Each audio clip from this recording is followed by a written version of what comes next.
Welcome back, dear listener, to another soothing journey through time. It's so nice to have you here, resting and unwinding with a bit of gentle historical storytelling. Before we drift into the past, I'd love to know where in the world you're tuning in from and what time of day it is for you right now. Feel free to leave a comment and say hello. It's always such a pleasure to see the beautiful diversity of this sleepy little community. And if you're enjoying this soft-spoken style of history, do consider subscribing so you never miss a future tale to doze off to. Now let's begin our story, shall we? But slowly, gently, without hurry or haste. After all, we have nowhere to be but here, in each other's calming company, as I paint a picture of a time long ago and a journey fraught with hope and hardship in equal measure. So settle in, get comfortable, and let your mind wander back with me to the early 19th century and the great American frontier. In the 1840s, the American West exerted a magnetic pull on the imaginations of restless pioneers. The promise of a better life, of wide open spaces and untapped opportunity, shimmered like a mirage on the western horizon, tantalizing and just out of reach. For many, the siren song of this vast, uncharted expanse proved impossible to resist. They dreamed of fertile farmland, of a chance to start fresh and stake their claim on a patch of earth to call their own. And so, in what would become an iconic chapter of American history, intrepid settlers packed their lives into creaking covered wagons and set out to traverse the 2,000 grueling miles that separated the civilized East from the wild and untamed West. This was the Oregon Trail, a rough, rooted wagon route stretching from the banks of the Missouri River to the distant Willilt Valley. It was a path destined to be etched into the American psyche, conjuring images of white-topped wagons snaking across an endless sea of grass, of sun-bonneted women and weather-beaten men, of children running alongside the wagon wheels, of campfire tales under starlit skies. But beneath this romantic veneer lay a darker reality. One of the backbreaking labor of sickness and sorrow, of dreams dashed and lives lost. The Oregon Trail, for all its allure, would demand an almost unimaginable toll. Imagine, if you will, the scene as a family prepares to embark on this epic odyssey. The air hums with a mix of excitement and trepidation as they take stock of their worldly possessions, agonizing over what to bring and what must be left behind. Each item is carefully considered, for space in the wagon is precious, and the way ahead long and uncertain. Sacks of flour, coffee, and sugar are loaded in next to cast-iron skillets and Dutch ovens. Barrels of salted pork and dried fruit are wedged alongside coils of rope, shovels, and spare wagon parts. Crates of heirloom seeds, prized quilts, and family keepsakes are tucked into any remaining crannies. Poignant reminders of the life being left behind. Outside, the oxen stamp and low, impatient to be off. The father gives the wagon a final once-over, checking the sturdiness of the wheels and axles, knowing that this humble vehicle will be their lifeline in the wilderness. The mother, fighting back tears, takes a last wistful look around the home she's poured her heart into, now echoing and empty. The children, too young to fully comprehend the enormity of the change ahead, clamber into the wagon box, their eyes wide with wonder at the adventure about to unfold. With a heavy heart and a trembling hand, the father grips the reins. The oxen lean into the traces. The wagon groans and cacks, and slowly, ponderously, the little family rolls out to join the stream of fellow travelers amassing on the trail. They are setting out on the journey of a lifetime, a leap of faith into the great unknown. Little can they imagine the trials and tribulations that await them on the far side of the horizon. As you listen to the sounds of the wagon wheels turning, the jangle of harnesses and the soft lowing of the oxen, let your mind drift with this hopeful little family as they bid farewell to the safe and the familiar.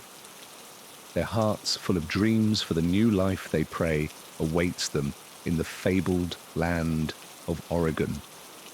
In the next part of our story, we'll follow in their wagon ruts as they make their way to Independence, Missouri, the bustling jumping-off point for the Oregon Trail. There, we'll meet the colorful cast of characters assembling for the grand exodus west, and witness the final frenetic preparations before the wagons roll out onto the prairie. But for now, as we pause on the cusp of this great adventure, I invite you to let the soft cadence of my voice carry you into a restful slumber. There's no need to strain to stay awake. This story will be here waiting for you whenever you're ready to drift back into the past once more. So, just let go, let your mind unwind, and allow yourself to slip into sweet, restoring sleep. Thank you, as always, for sharing this quiet space with me tonight. Until next time, I wish you the most pleasant of dreams. Leaving behind the relative safety and supplies of Fort Laramie, the pioneers set out across the high plains of Wyoming. The terrain here was rugged and unforgiving, a far cry from the lush river valleys many had called home back east. Sagebrush and prickly pear cactus dotted the landscape, broken up only by the occasional creek bed or lonely rock outcropping. The days took on a relentless rhythm as mile after desolate mile rolled by under the wagon wheels. Each morning the women rose at dawn to stoke the campfires and prep a meager breakfast.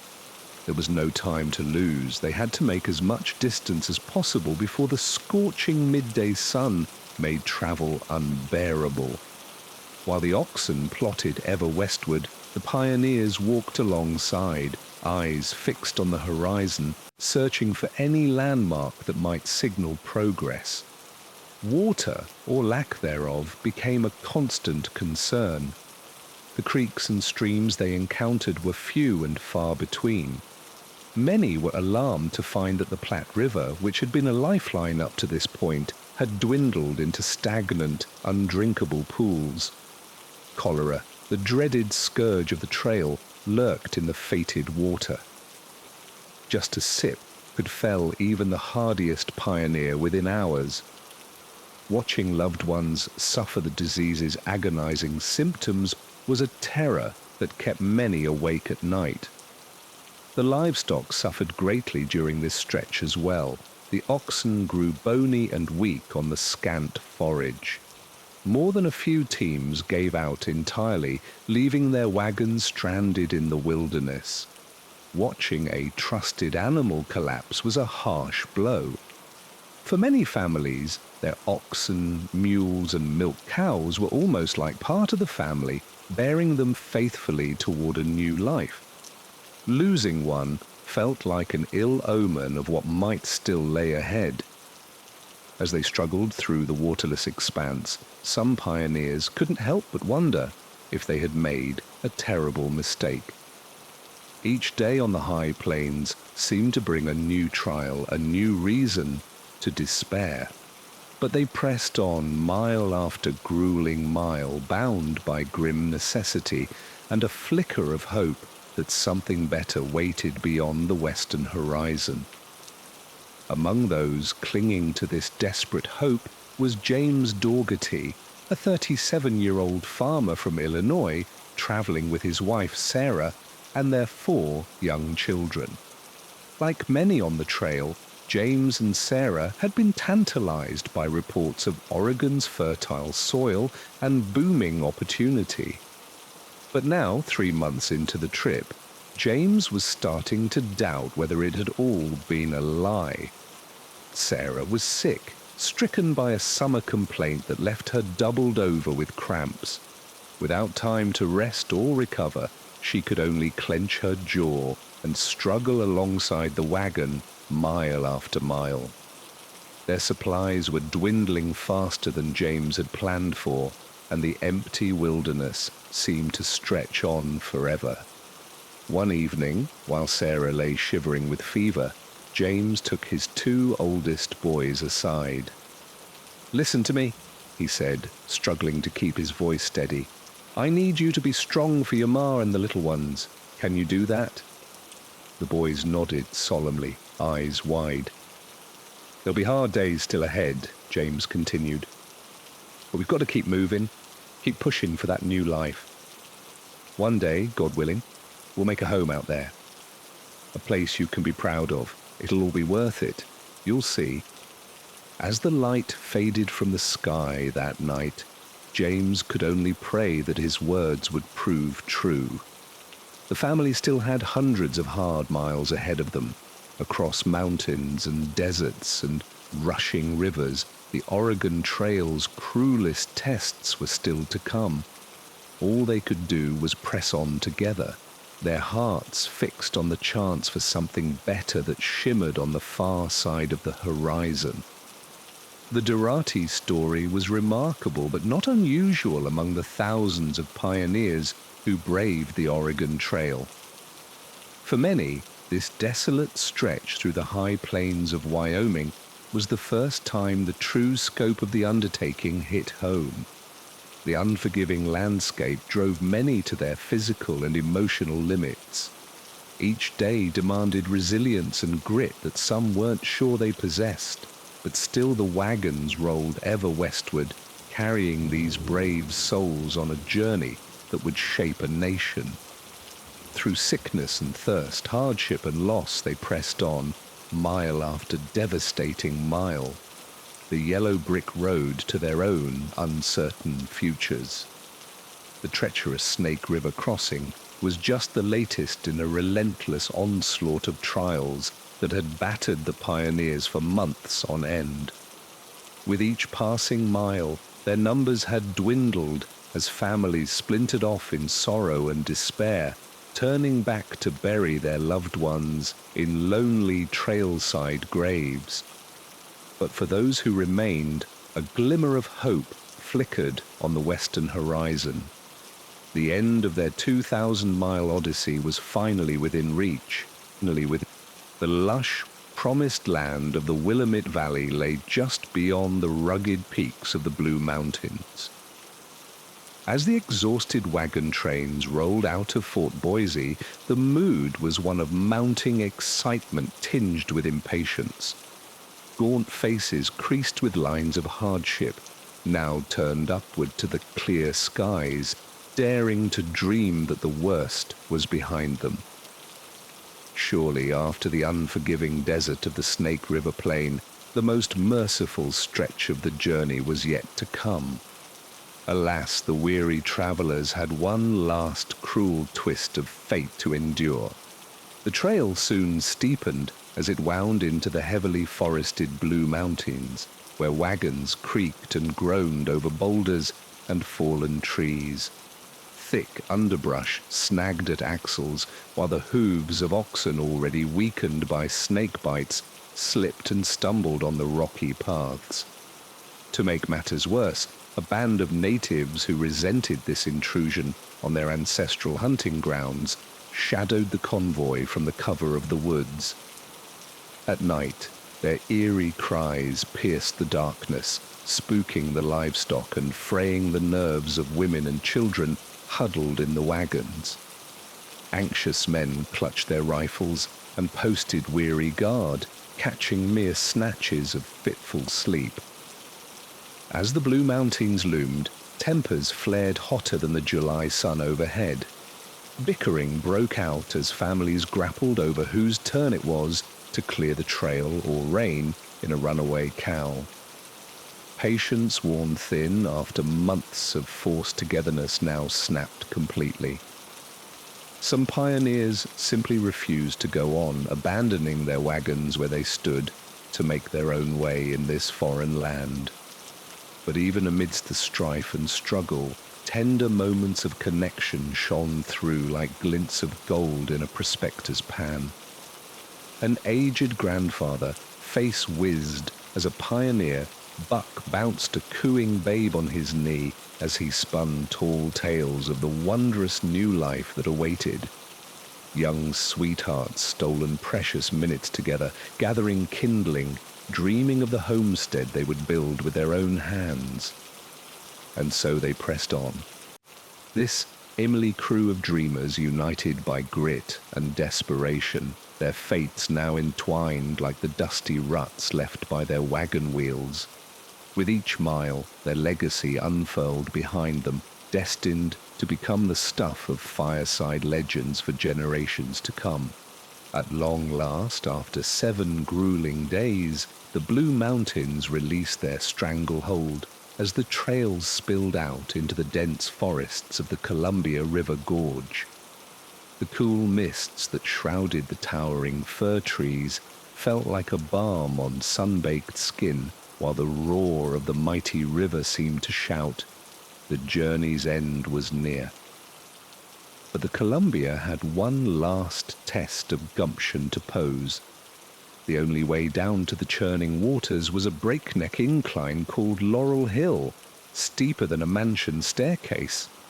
With no other choice, the men laboriously disassembled the wagons, lowering them piece by precarious piece down the nearly vertical slope using ropes and pulleys. Woe to any wheel, crate, or trunk that broke free. Like as not, it would never be seen again. From there, the final leg to the Willamette Valley could only be traversed by raft. Under lead and grey skies, the pioneers hastily lashed logs together, working against time and tide to carry themselves and their worldly possessions to safety. Many a cherished heirloom or hoarded supply was lost to the unforgiving current, swept away in the blink of an eye. But all of that was forgotten the moment their rafts went to ground on the far shore of the Willamette River. As the haggarded survivors clambered onto dry land, some sank to their knees in joyful prayer, while others wept and embraced, scarcely daring to believe their 2,000-mile trek was done at last. The Willamette Valley that greeted them was every bit the lush, promised land they had dreamed of during those long, cold nights on the plain.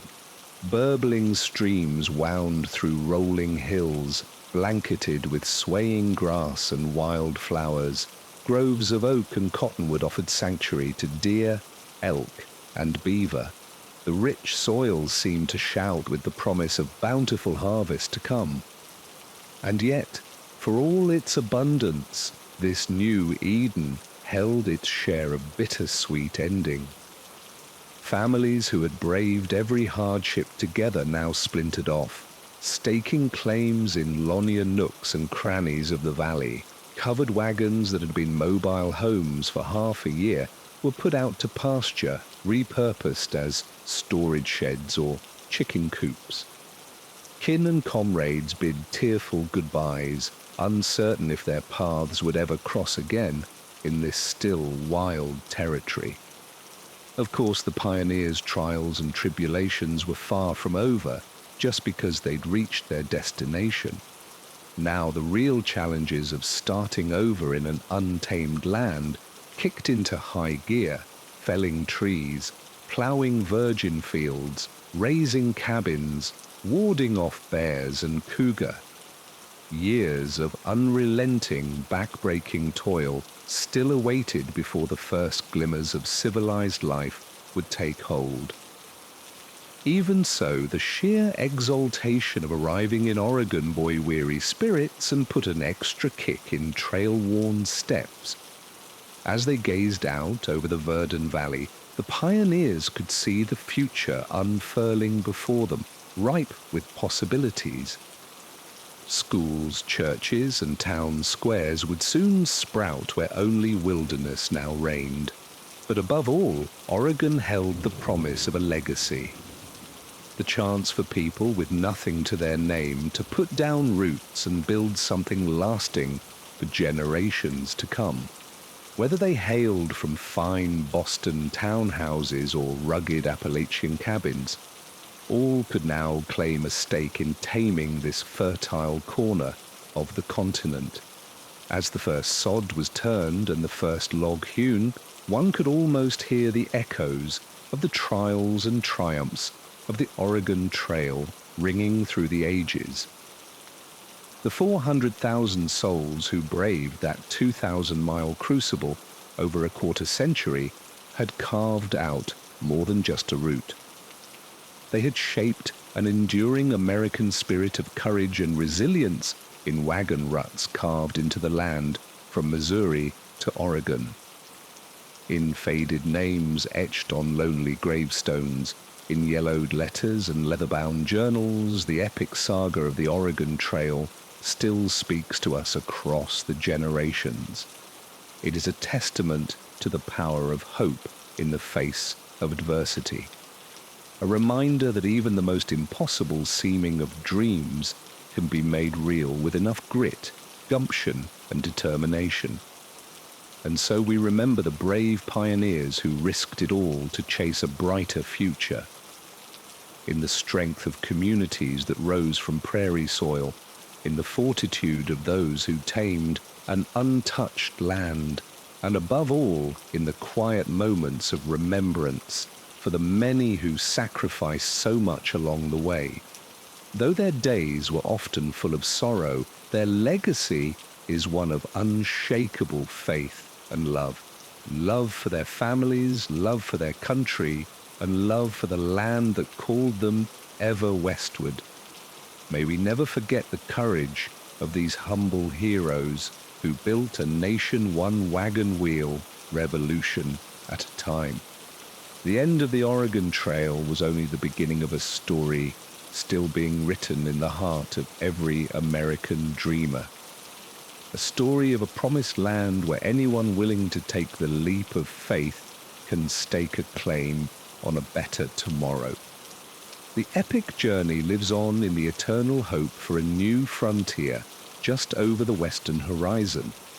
We left off with an intrepid band of pioneers, the Donner Party, setting off from the soggy banks of the Blue River in desperate hopes of reaching the fabled Willamette Valley before winter's icy talons could ensnare them in the mountains. George Donner, the party's 60-year-old patriarch, was a prosperous Illinois farmer who dreamt of fertile soil and financial security in the West, a vision that had tantalized him into selling his land and sinking his life savings into this audacious gamble. His brother Jacob, a stout and steady wagon maker, was the pragmatic anchor to George's impetuous optimism. Together with their families, they led a group of 87 men, women, and children. An unlikely assortment of dreamers and drifters, united by little more than a common yearning for a better life beyond the horizon. As they rolled out from the Blue River camp that muggy July morning, their wagons heavy with provisions and weighed down further still by the lean uncertainty of the untamed wilderness ahead, George Donner could scarcely imagine the trials that awaited them. The initial days gifted them a deceptively gentle passage, the oxen plodding across well-worn trails that snaked lazily through the plush Nebraska grasslands. Children scampered gay alongside the caravan, plucking wild flowers and marveling at the exotic creatures of the plains, the majestic herds of buffalo that darkened the horizon, the skittish pronghorn antelopes that bounded away at the wagon's approach, the comical little prairie dogs that popped from their burrows to survey the curious procession. In the evenings, fiddlers and dancers would emerge to enliven the camp with an air of festivity. The melodies drifting across the swaying prairie grass as the sun dipped beneath the vast western sky. But as the days ticked by and the landscape began to change, so too did the mood among the pioneers.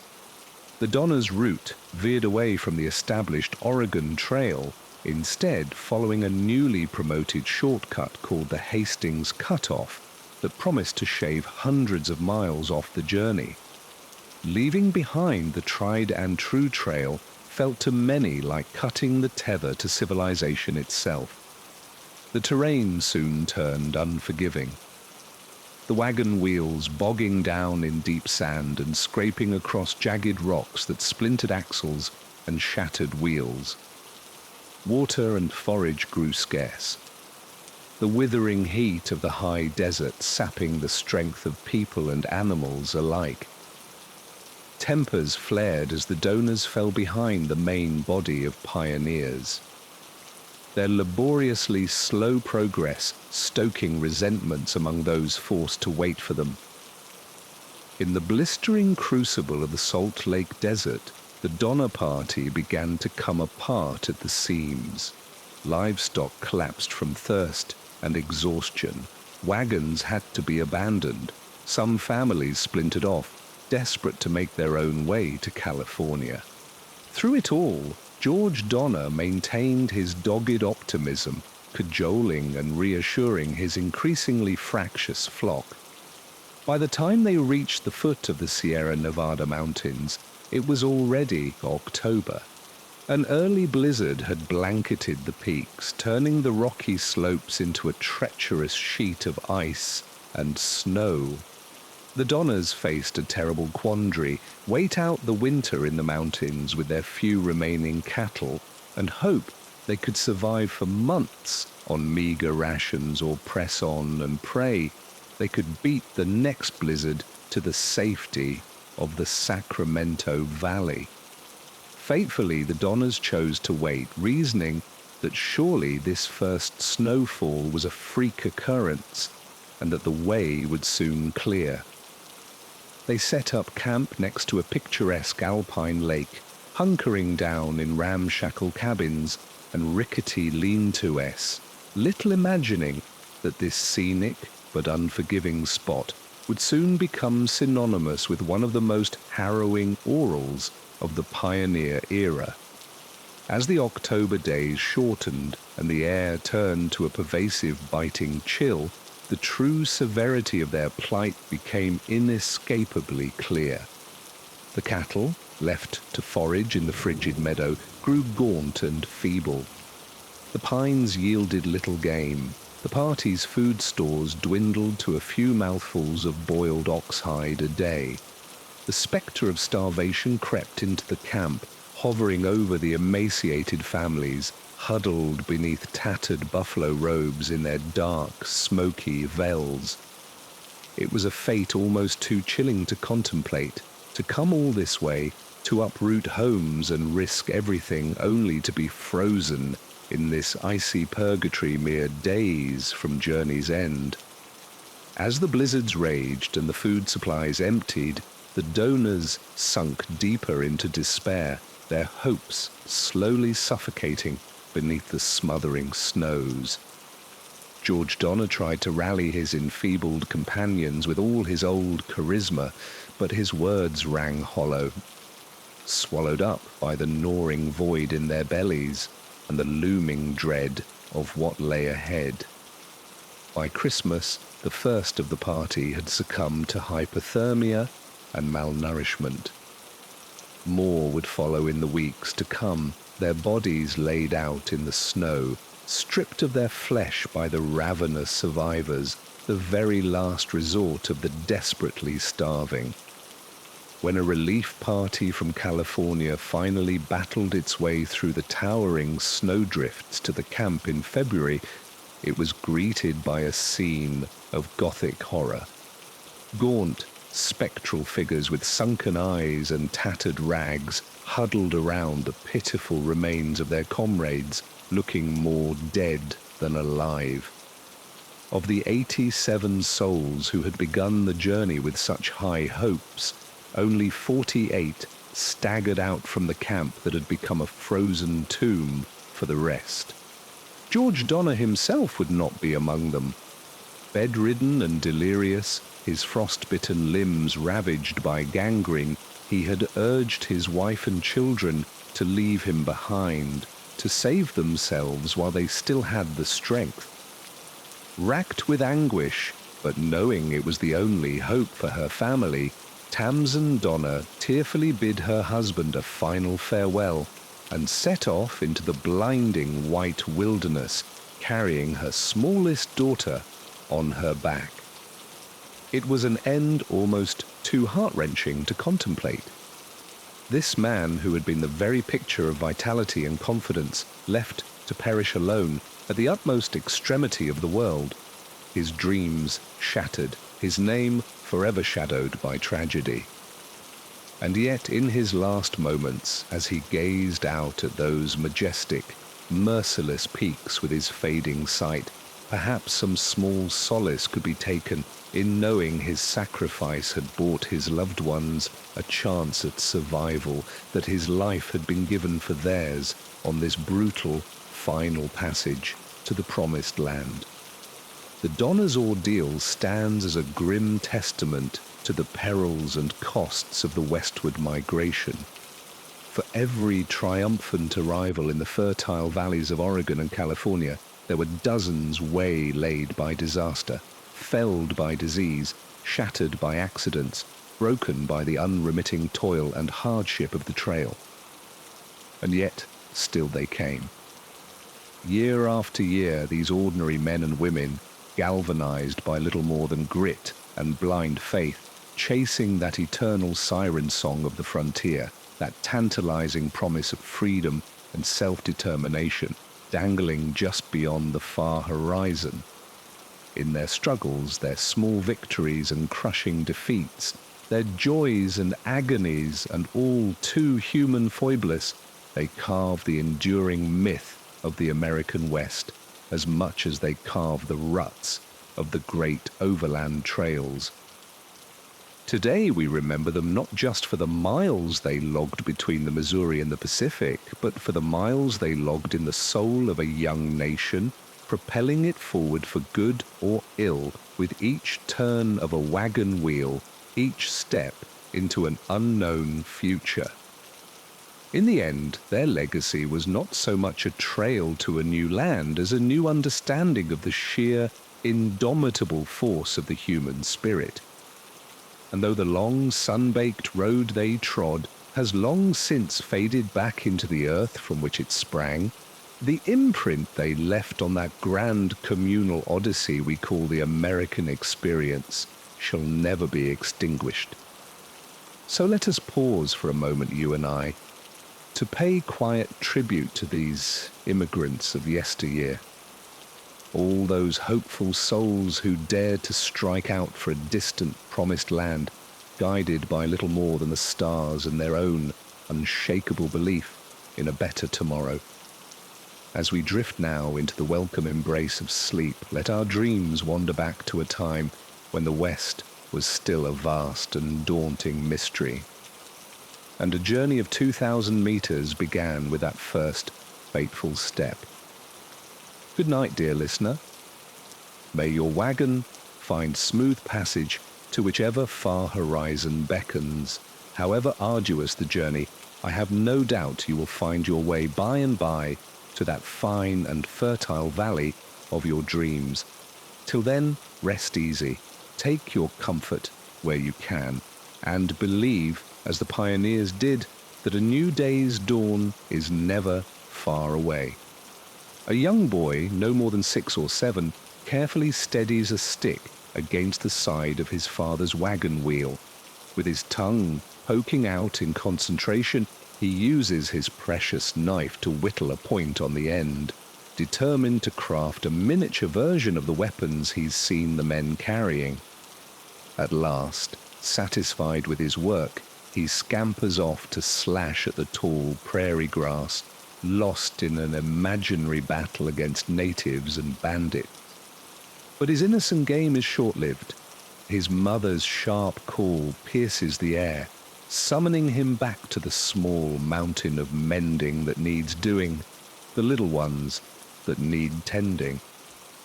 With a sigh, the boy shoves his toy weapon through his belt and trudges back through the swaying grass. Such was life for the children of the trail. Brief bursts of play snatched between endless chores and responsibilities thrust upon them by necessity. Childhood was a flickering luxury gone all too soon. Indeed, life on the Oregon Trail spared no one its harsh realities, not even the youngest pioneers. From the moment their families rolled out of independence, children were expected to shoulder their share of the backbreaking labor required to survive the 2,000-mile journey. No one was deadweight on the trail. Everyone pulled their weight, no matter how small.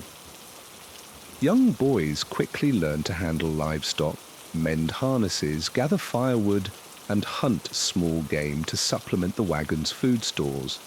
Little girls, some as young as 4 or 5, took on a heavy burden of domestic work, cooking, cleaning, washing, and looking after the infants and toddlers too small to help.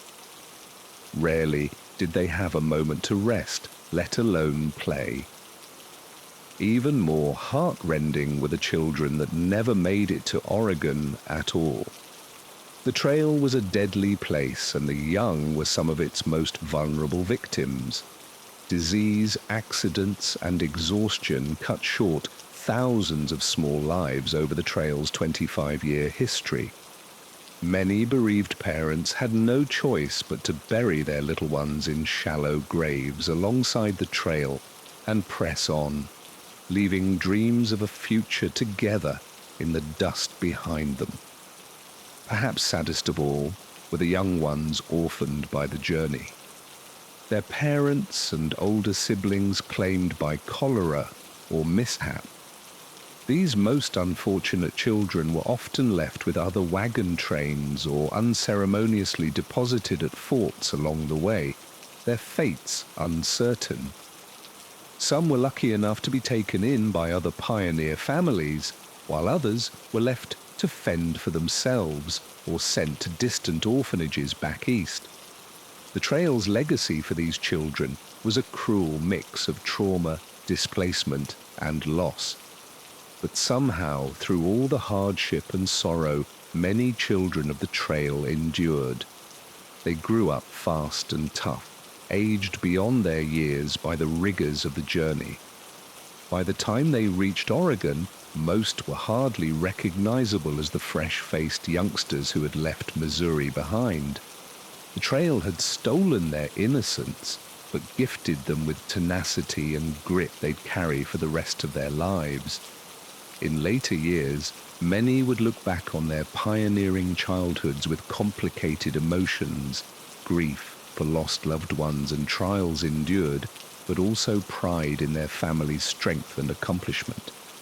They were living legacies of the Oregon Trail, their very existence a testament to the fortitude of the human spirit.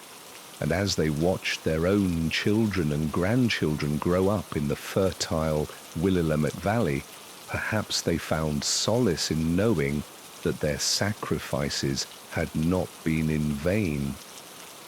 Such were the hard truths of life, death, and childhood on the Oregon Trail. It was a place that took so much, but also gave birth to a generation tempered by adversity and shaped by perseverance. In the end, the children of the trail embodied the paradox at the heart of the pioneer experience that sometimes it is only through great loss and struggle that the most meaningful triumphs are won. And as we remember these smallest pioneers, let us honor both their suffering and their strength. For in the face of all the trail took from them, they managed to carry the most precious cargo of all, the long way to Oregon. The hope and resilience of youth unbroken against all odds. May their stories endure as long as the ruts their wagons carved into the earth, a testament to the dauntless spirit of the young in a land as harsh as it was beautiful. With each passing mile, the once robust herds of oxen, mules, and horses grew gar and weaker, their ribs jutting through hides stretched tight over angular frames. And no wonder, for the dry, dusty, and all too often barren land along the Platte River yielded little nourishment for the beasts, yet demanded more work from them than ever before. The Platte River Road was a cruel twist of geography, a roughly 500-mile-long stretch of the trail that snaked along the Aonymous River from western Nebraska all the way to Wyoming. Its proximity to the water source seemed a blessing at first, a constant companion for the parched and thirsty immigrants, but they soon learned the deception of the wide, shallow Platte, so choked with silt and sand that its waters were all but undrinkable, heavy and thick as a bad gravy. And so the pioneers, their throats dry and gritty from the alkali dust that billowed with each step, had no choice but to press on, rationing their precious water stores, even as the river taunted them with its useless abundance. They could only watch, stomachs growling, as their livestock attempted to graze the scanty vegetation along the banks, worn down to stubble by the thousands of animals that had passed before. The worst was yet to come. As the wagons rolled ever further west along the Platte, the terrain grew drier, harsher, more unforgiving. The relentless sun beat down on the treeless plain, searing away the last traces of moisture. Soon, even the hardy prairie grasses withered to brittle wisps. With nothing left to eat, the once sturdy beasts began to falter. Their legs buckled beneath them, unable to pull the heavy wagons another step. Many sank to their knees and could not rise again, their huge eyes glazed with pain and exhaustion. The pioneers had no choice but to heave them to the side of the trail and put them out of their misery. The sharp report of a rifle replacing the plodding rhythm of hooves. It was a wrenching decision, but a necessary one. On the Platte River Road, only the strong survived. The loss of each animal was a blow, both emotional and practical. For many families, their livestock were not just beasts of burden, but beloved companions as much a part of the group as any human. To leave them behind in a lonely grave was a cruel necessity that tore at even the toughest pioneer's heart.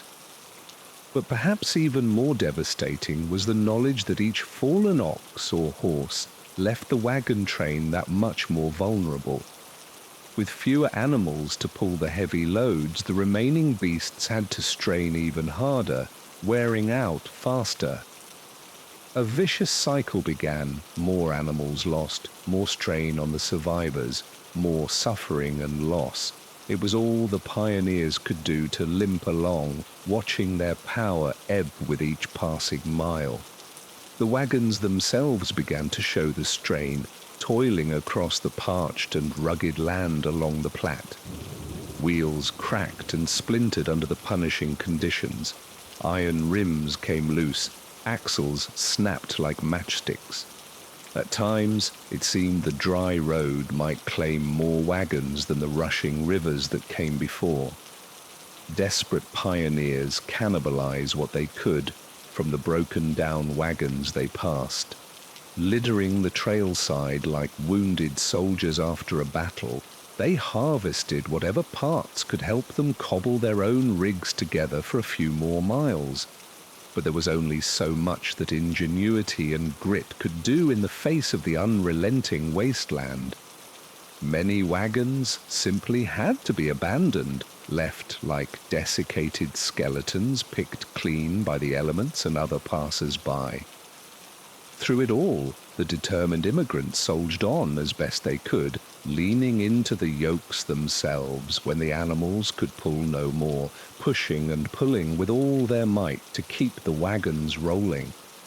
But the Platte River Road stretched on and on, each mile more punishing than the last, sapping their strength and their spirits, to be continued. Part 4, The Great Plains. As the wagon trains rolled westward, the pioneers found themselves traversing the vast, seemingly endless expanse known as the Great Plains. Great Plain. This was a land of extremes, blistering hot in the summer sun, yet bone-chillingly cold come nightfall. The monotony of the landscape was staggering. Mile after mile of flat, barren grassland stretching out to the horizon in every direction. It's hard for us to imagine today, in an age of air-on conditioned cars speeding down smooth superhighways, just how punishing this leg of the journey could be. The wagons crawled along at a sluggish 15 miles on a good day, every bump and rut in the trail jarring the passengers and cargo within. Men walked alongside, leading the oxen and horses baked by the relentless sun. Women and children huddled in the shade of the wagons, trying to escape the heat and choking dust. There was a crushing amount of labor required just to keep moving forward, hunting for game to supplement dwindling food stores, gathering buffalo dung to fuel the cooking fires when wood was scarce. The constant cycle of packing and unpacking the wagon at dawn and dusk, wheels and axles that needed repairing, livestock to be tended, 100 other chores that left little time for rest. It's no wonder many pioneers' diaries from this leg of the trip strike a weary, discouraged tone. And then there were the sudden thunderstorms that would sweep in from nowhere, pummeling the wagon train with sheets of rain and hail. The only choice was to hunker down and wait it out, huddled together in the meager shelter of the wagons, hoping it would pass quickly. More than one canvas wagon top was torn to tatters by the gale force winds. The plains presented other hazards too. Rattlesnakes lurking in the tall grass, waiting to strike the unwary. Swarms of mosquitoes that descended at dusk to torment the pioneers and drive the livestock to distraction.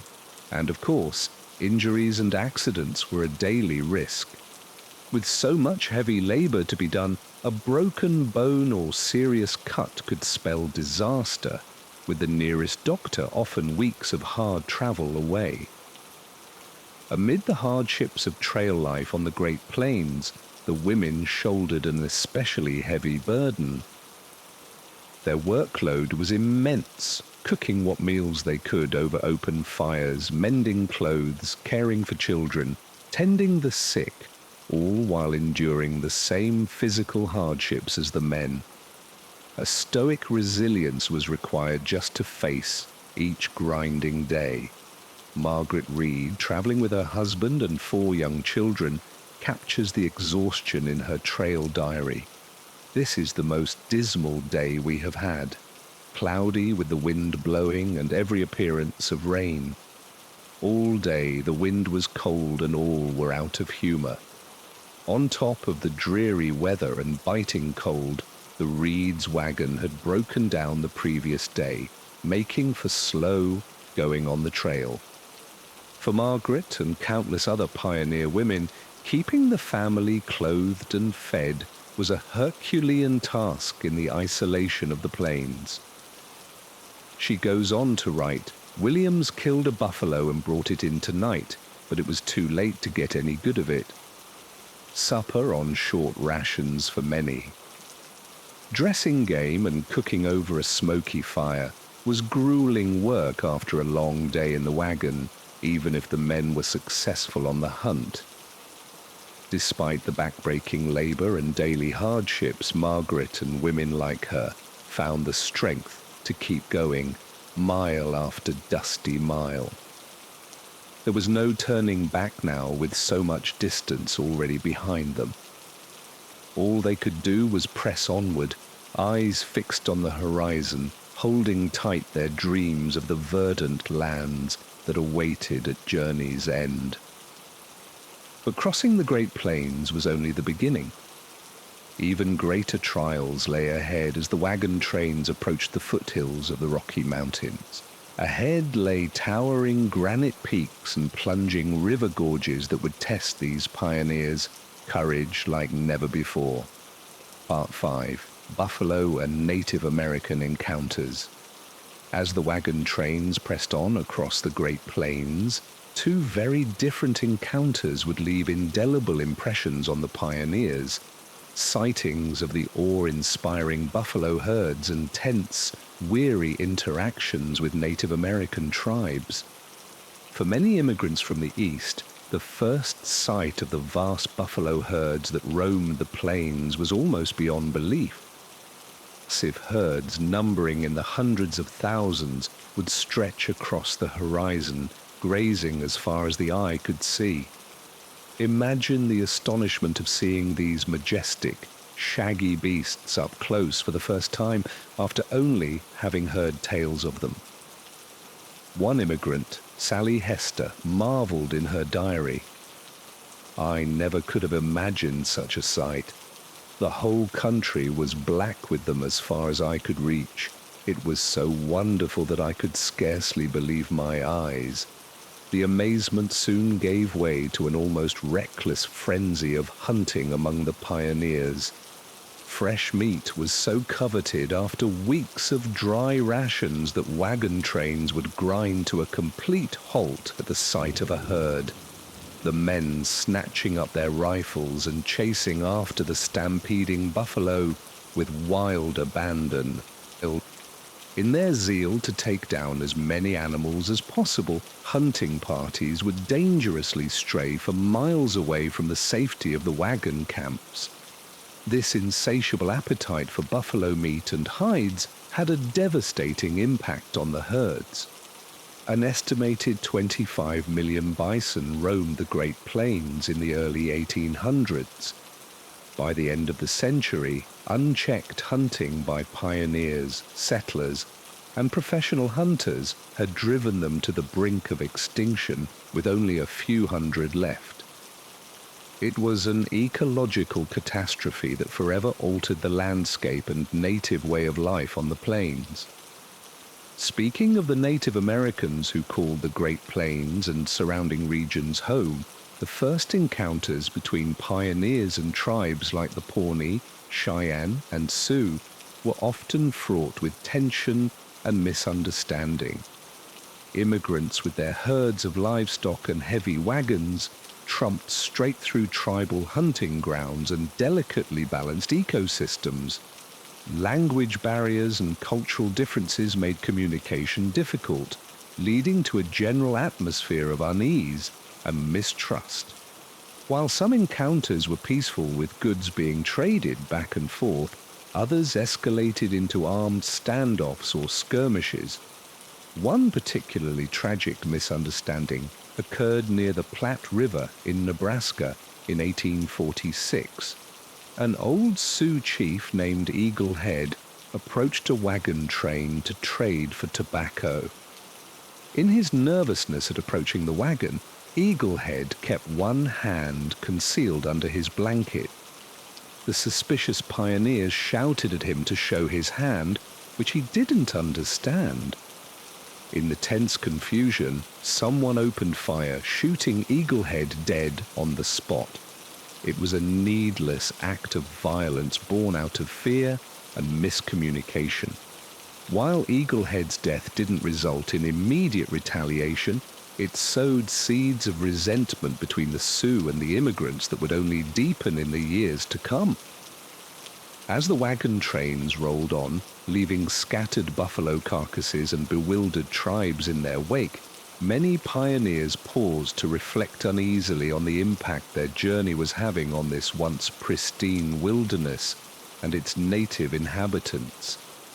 The irony couldn't have been lost on some that in their quest for land and a better way of life, they were uprooting others from the lands they'd called home for generations.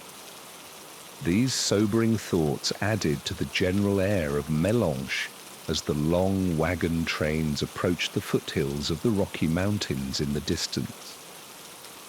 The optimism of the early trail days had faded, replaced by a grim determination to see the journey through, no matter the hardships that lay ahead.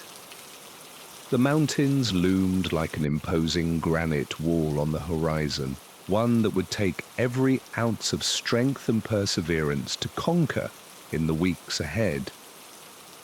As the pioneers reached the Blue Mountains, the final stretch of their arduous journey, a palpable sense of excitement and impatience began to mount.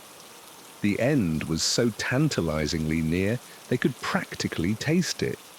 For months, they had dreamed of this promised land called Oregon, with its fertile soil and temperate climate. A place where they could finally put down roots and start anew, leaving behind the hardships of the trail like a bad dream. But the Blue Mountains would not let them pass so easily. The steep, rugged terrain posed yet another formidable challenge for the weary wagon trains. The narrow, winding paths carved precariously into the mountain sides, with sheer drops on one side and unyielding rock faces on the other. A single misstep could spell disaster for both wagon and pioneer alike. The exhausted oxen strained with every ounce of their depleted strength to pull the heavy wagons up the relentless inclines. The immigrants had to pause frequently to let the animals rest and to shore up the tattered, precarious wheels and axles of their wagons. Every setback, every delay was met with groans of frustration. They were so close to their goal they could nearly grasp it. Yet the mountains seemed determined to thwart them at every turn. But they had not come this far to let a few hills stand in their way. With gritted teeth and sweat-drenched brows, the pioneers pressed onward and upward. Inch by painstaking inch, they scaled the daunting peaks of the Blue Mountains. The air grew thinner and colder as they climbed, chapping their faces and numbing their limbs. But still they persevered, spurred on by the tantalizing promise of the lush, green valley that awaited them on the other side. As they crested the final summit and looked out over the majestic vista below, an electric thrill raced through the wagon train. The mighty Columbia River Gorge stretched out before them, a sight more beautiful than their trail-wee eyes could have ever imagined. Craggy cliff faces soaring heavenward, wreathed in wisps of fog. Cascading waterfalls plunging down to the churning rapids far below.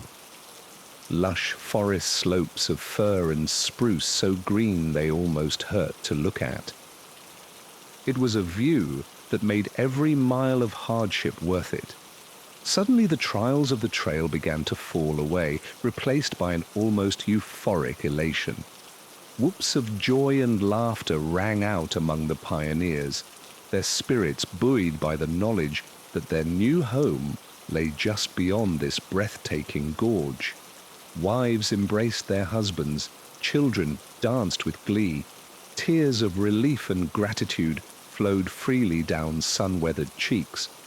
But as awe-inspiring as this landscape was, it held its own brand of danger. To reach the valley floor and their final destination, the wagon trains would have to traverse the treacherous Columbia River itself. And this was no placid, easy-going waterway. The Columbia raged and frothed with dizzying speed, its surface broken by jagged outcroppings of rock that lurked just beneath the swirling eddies. For the scores of wagons, this last trial would be a deadly game of chance. With few options available, most of the men set about hastily felling logs and lashing them together into makeshift rafts. It was a risky and time-consuming endeavor, but it was the only way to ferry their wagons and supplies safely across the turbulent water. Some of the bolder young men, flushed with the eagerness of journey's end and yearning to make a name for themselves, took a more daring approach. Unwilling to wait for the cumbersome rafts, they built lightweight boats from animal hides stretched over wooden frames. These cockle shells, barely more than glorified canoes, were never intended for whitewater rapids, but the impetuous young pioneers would not be dissuaded. With their hearts in their throats, wives and mothers watched as these brave and foolhardy souls cast themselves upon the mercy of the raging Columbia. The frail crafts bobbed and spun like corks in the frothing current, tossed about by the relentless dips and swells. One moment the boats would crest a towering wave and hang suspended. The next they would plunge into the watery abyss, vanishing from sight. It was all the men could do to keep their vessels upright and pointed downstream, paddling with every ounce of strength and skill they possessed. Miraculously, most of these daredevil voyages managed to reach the far shore intact, if not a little worse for wear. Dragging themselves onto the rocky banks, they let out triumphant whoops and hollers, exulting in their own audacity and nerve. They were the first to set foot in the Willamette Valley, and they would have quite the tale to tell around future campfires. For the rest of the pioneers, the crossing was a slower but no less harrowing affair. Clinging to the logs of their makeshift rafts, they gazed down wide-eyed at the surging maelstrom mere inches below their feet. The river roared in their ears, drowning out all other sound. Spray from the frothing rapids lashed their faces and drenched their clothes. A single slip, one wrong move, could plunge them into the unforgiving torrent, never to be seen again. But by grace or sheer grit, wagon after wagon made it safely across the Columbia's watery gauntlet. As the last wheels rolled up onto dry land, an almost disbelieving silence fell over the pioneers. They had done it. They had actually done it. Over 2,000 meters of unforgiving wilderness, every imaginable hardship and privation. And now here they stood on the threshold of their new lives. The valley of their dreams lay before them, achingly close now, lush and green and full of promise. As the wagon train rolled down from the bluffs and into the welcoming embrace of the Willamette Valley, the sheer magnitude of their accomplishment began to sink in. The Oregon Trail, that great artery of American migration, had delivered them to this Eden of the West, a place where their dreams of a better life could finally take root and flourish. But even in this moment of elation, a bittersweet undercurrent tempered the pioneers' joy. Reaching Oregon had exacted a heavy toll, one counted in shallow graves and shattered hope strewn across the vast expanse of the trail. In the faces of the immigrants, you could see the specters of all those they had loved and lost along the way. All the broken wheels and lame oxen, every hungry night, and every gut-wrenching fear. The Oregon Trail had indelibly shaped these men and women, tempering them in the forges of adversity and heartache. Now, as they stood on the cusp of their new lives, the pioneers couldn't help but marvel at the vagaries of fate that had brought them to this lush, promised land. What strange and potent alchemy had transformed those first wistful whisperings of Oregon, heard in cramped cabins back east, into the living, breathing reality that now stretched out before them? How thin, they wondered, was the line between triumph and tragedy on a journey of this magnitude? No one knew for certain what the future would hold here in this raw and untamed wilderness. The specter of hardship still loomed. Building new homes and communities from scratch would be no easy feat. There were forests to fell, fields to plow, food to coax from the rich but unfamiliar soil, and beyond the borders of the valley, an entire continent of possibilities and perils beckoned from sea to shining sea.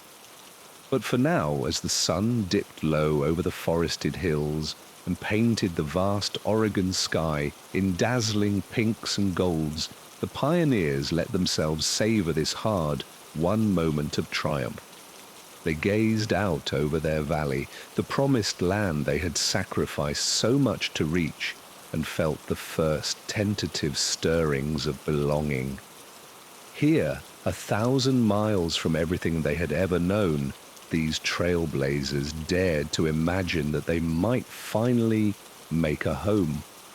Their wagon ruts stretched out behind them, carved into the rich black earth as far as the eye could see, a testament to the indomitable spirit that had carried them through the crucible of the Oregon Trail, forging the very bedrock of the American character. And though the hardships were far from over, the pioneers now faced them with the knowledge that they had stared down the worst this vast continent could throw at them and emerged triumphant on the other side. As darkness fell over the Willamette Valley, the bone-weary immigrants closed their eyes and let the soft sounds of the new land lull them to a dreamless sleep. Tomorrow would bring its own challenges, as all tomorrows do. But for tonight, cradled in the emerald embrace of Oregon, they slept the sleep of the victorious. The Oregon Trail had yielded its hard-won prize at last. After the celebratory rush of arriving in the Willamette Valley had worn off, the newly minted Oregonians found themselves facing the stark realities of starting over in an unfamiliar land. With their rickety wagons finally at rest and their weary oxen put out to pasture, it was time to build a new life from the ground up. For most pioneers, the provisions that remained after their arduous journey were meager at best. The once full barrels and sacks had slowly dwindled down to crumbs over the long months on the trail. Treasured heirlooms and furniture deemed too burdensome to carry had been cast aside along the way, littering the trail behind them like a breadcrumb path of abandoned memories. They stood now in this lush valley with little more than the tattered clothes on their backs, a few head of livestock, and whatever tools and supplies managed to weather the punishing 2,000-mile journey intact. With no general stores or settlements to speak of, these early Oregonians had to rely on their own ingenuity and resourcefulness to get by. The first order of business was putting a roof over their heads. Fortunately, the Willamette Valley's abundant forest provided ample timber for building. Using crude hand saws and axes, men would work together to fell towering Douglas firs and shape them into sturdy logs for cabin walls. Women and children would mix clay and straw to fill the chinks between logs, creating a rustic but snug shelter from the elements. Of course, constructing a cabin was only half the battle. With no corner grocerers or bustling markets to be found, pioneers had to quickly learn how to eke sustenance from this strange new land. Hunting and fishing provided much-needed protein, with elk, deer, and salmon proving both plentiful and delicious. But a diet of wild game alone could not sustain a growing community. Turning their attention to the rich soil beneath their feet, Oregon's new residents began the back-breaking work of creating farms and gardens from scratch. Plows, having been too heavy and unwieldy to carry in the wagons, were often fashioned from the curved roots of oak trees. Dragged behind a sturdy mule or ox, these rudimentary plows would break up the fertile ground, preparing it for precious seeds brought all the way from Missouri. Wheat, corn, and potatoes were among the first crops sown, promising a bountiful harvest to fill hungry bellies. But as any farmer knows, a crop is only as good as the hands that tend it.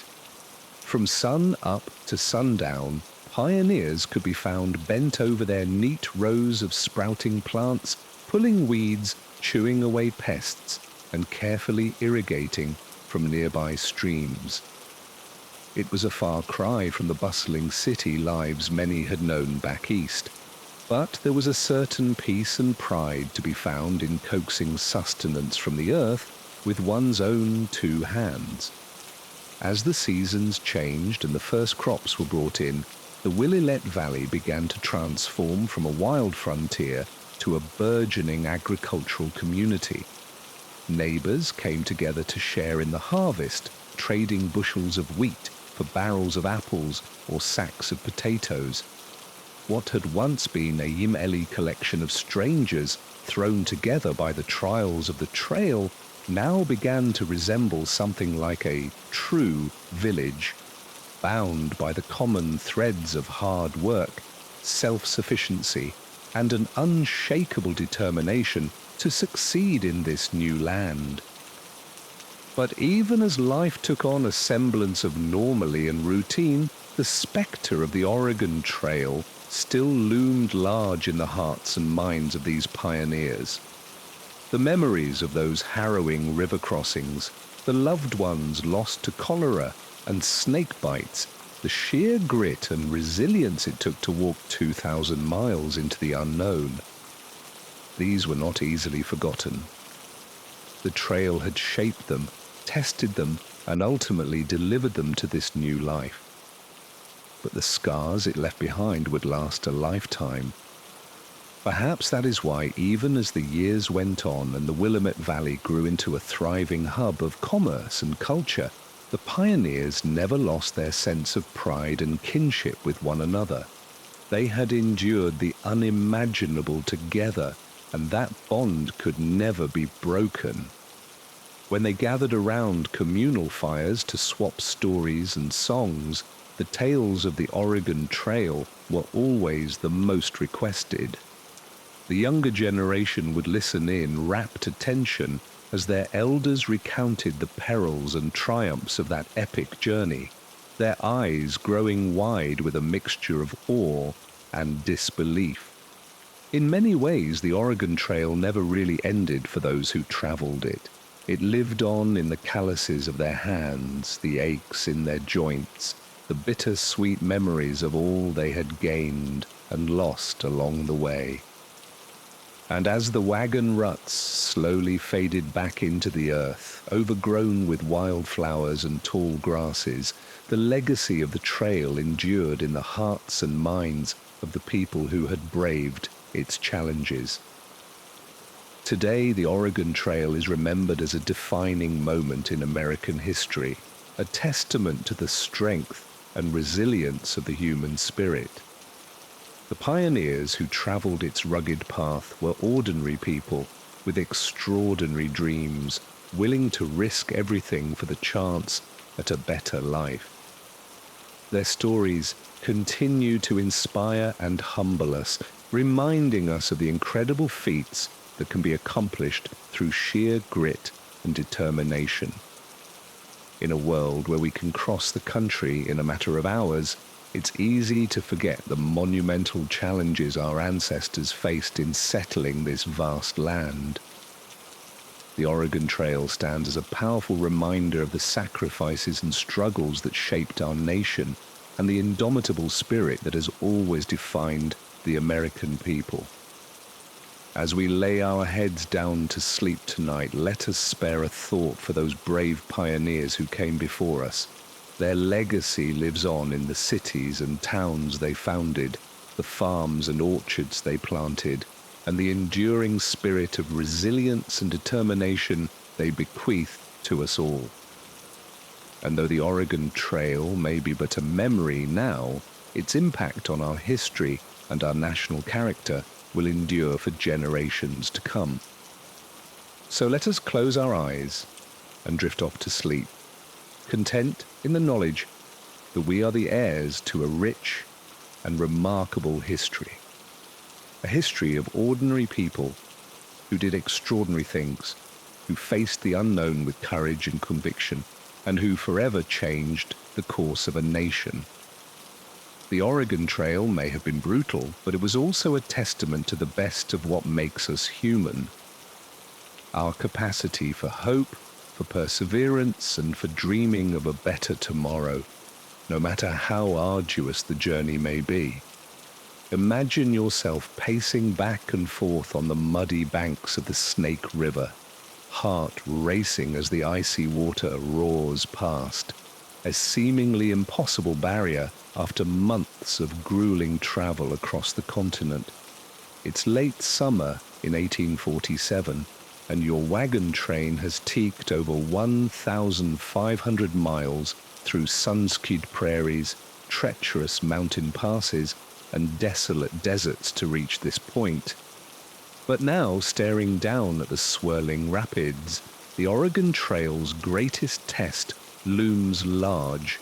Crossing the Snake was the most perilous river passage on the entire Oregon Trail, claiming countless lives over the years. Even for the staunchest pioneers, it demanded respect, careful planning, and precise execution. On your journey thus far, you've already witnessed the trail's deadly toll. Shallow roadside graves, abandoned possessions, shattered wagon wheels embedded in the dirt. Each one a reminder of how precarious life is out here, on the frontier's edge. As you size up the Snake's fast-moving current, your mind races with the grim stories passed between wagon trains. The Evans family who lost their wagon and youngest daughter when the river pulled them under just last week. The Robinsons forced to leave behind a wagon of precious heirlooms when a raft capsized mid-channel. Each tale seems more chilling than the last. But you have no choice. The lush promise of the Willamette Valley lies just beyond this final hurdle.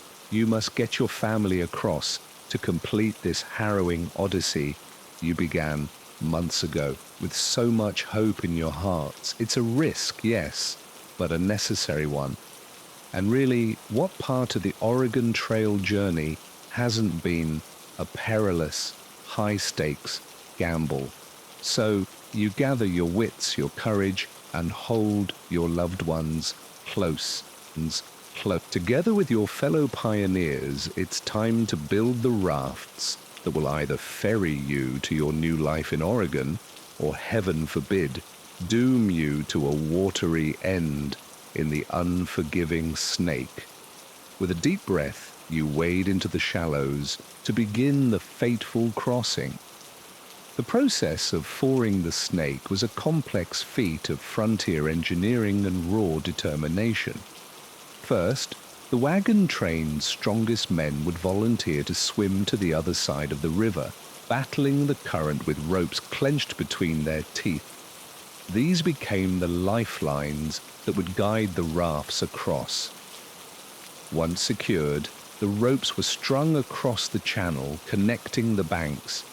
Then the real work began. One by one, wagons were dismantled, their frames and wheels lashed to sturdy logs felled from the riverbank. Atop these primitive rafts, the pioneers would carefully load their most precious cargo, tools, food stores, and of course, their wide-eyed children, who couldn't help but stare in frightened awe at the frothing water below. With white knuckles and a whispered prayer, the patriarch of each family would then grasp the guiding rope, pushing off from solid ground into the Snake's unrelenting flow. Hand over hand, they pulled themselves across the channel while those on shore watched in suspense, ready to spring into action if the raft showed any sign of capsizing. It was a slow, nerve-wracking process, one that could take an entire day and night to ferry the full party to the other side. Imagine the relief as your raft finally scrapes against the far shore, as your trembling legs take their first steps on dry land. Tears and embraces mingle with the cries of livestock as the crossing's toll settles in the deepening twilight. You've made it, battered but unbroken. However, the trail has one final test of spirit in store. In the grim light of dawn, a distressing scene takes shape. Several wagons lay half submerged in the shallows, their once pristine white canvases now a sodden grey, pots, pans, and a child's rag doll bob in the eddies. Most heart-wrenching of all are the unmistakable lumps of motionless oxen and pioneers, forever claimed by the unforgiving current. For long minutes, the snaking line of wagons is utterly silent. save for the eerie creak of wet wood and leather. It's as if even the wind itself is giving a moment of reverence for the lives lost in the night. You bow your head, a shaky breath escaping as you contemplate the narrowness of your own survival. But as the sun crests the horizon, a murmur begins to ripple through the wagon train. Slowly, painfully, the survivors stir back to life, mechanically beginning the now familiar routine of breaking camp, repacking supplies, and rehitching teams. For a tragedy on the trail, no matter how gutting, does not grant the luxury of time to grieve. The Willamette Valley is close, achingly close, and winter waits for no one. The fallen will be mourned, but the journey must go on. So as the train lurches back into motion, you spare a final glance at the glittering waters of the Snake, at once beautiful and terrible. In a strange way, you realize the river crossing was a fitting metaphor for the entirety of the Oregon Trail experience. A plunge into uncertainty, a fight against nature's implacable forces, a trial that demands all of your courage and resilience to overcome. But overcome it you have. And now the promised land lies within reach. The months of preparation and independence, the searing heat of the Nebraska plains, the dizzying heights of the Rockies, the dust of the Platte River Road. It has all led to this moment. As the Snake River disappears behind a bend, you square your shoulders and set your sights firmly westward. The Oregon Trail has taken much, but at long last, it will give much in return. A new life, a new home, a future as wide and untamed as the frontier itself. So onward, you roll to embrace the hope that lies just over the next horizon. The days after the Snake River crossing pass in a determined blur. The land around you shifting and changing as you wind your way through the rugged expanse of the Blue Mountains. Gone are the barren alkali flats and dusty sagebrush plains of the previous weeks. Now you find yourself enveloped by the sweet scent of pine and the soft babble of clear running streams. It's as if the very landscape is heralding your arrival in the fabled Oregon country. As you crest the final pass, an audible gasp ripples through the wagon train. There, stretching out before you like a verdant quilt, is the Willamette Valley in all its lush splendor. Rolling hills of emerald grass, majestic stands of Douglas fir, the glittering ribbon of the Willamette River winding through it all. It's a sight that brings tears to even the most stoic pioneers' eyes. After months of toil, hardship, and heartbreak, you finally made it to the promised land. But as you begin the descent into the valley, the elation is tempered by a bittersweet realization. Yes, you've reached Oregon, but the challenges are far from over. The land may be fertile and bountiful, but it is also raw, untamed, and utterly unfamiliar. Building a new life here will require every ounce of grit and determination that got you through the trials of the trail. As the wagon train makes camp that night, the mood is a mix of joy, relief, and trepidation. Families huddle around flickering campfires, their faces illuminated by the dancing flames as they contemplate the uncertain future ahead. You overhear snatches of conversation, plans for land claims, the best spots for a cabin, what crops to plant come spring. But beneath the practicalities, there's an undercurrent of vulnerability, a sense of being unmed in this strange new world. You feel it yourself as you sit with your own family beneath the star-strewn Oregon sky. The journey has changed all of you in ways both tangible and ineffable.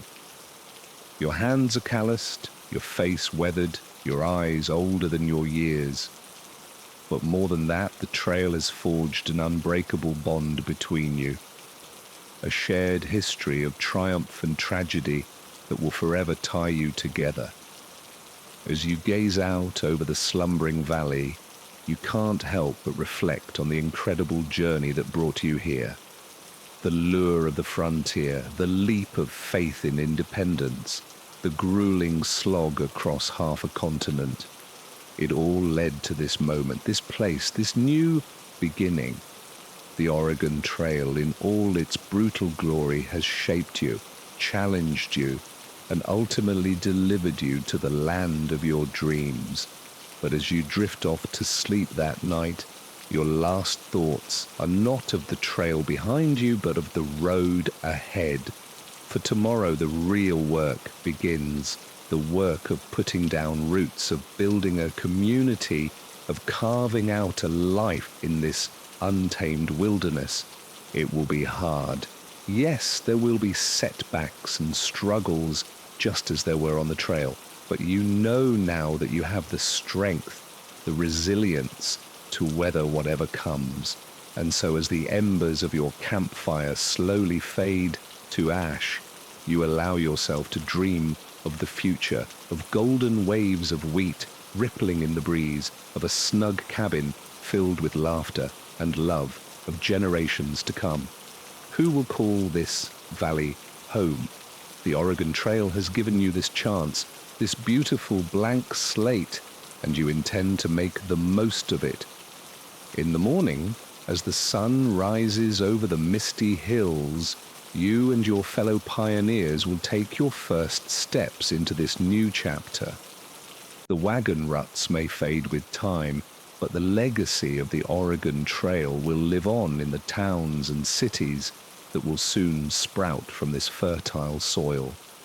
It will live on in the stories passed down through generations, tales of courage and sacrifice, of ordinary people who dared to risk everything for a dream, and it will live on in you in the quiet strength and unshakable spirit that the trail has forged within you. For you are an Oregon pioneer now, tempered by the challenges of the frontier, ready to embrace all the possibilities that this new land has to offer. The Oregon Trail has left its mark on you, and now it's your turn to leave your mark on Oregon. As the first rays of dawn illuminate the valley, you rise to face the new day and the new life that awaits. With a deep breath and a heart full of hope, you set about the task of turning this rugged wilderness into a home. It's the start of a new journey, one that will be filled with its own trials and triumphs. But you are ready, thanks to the lessons of the trail, ready to build, to grow, to thrive in this place you fought so hard to reach.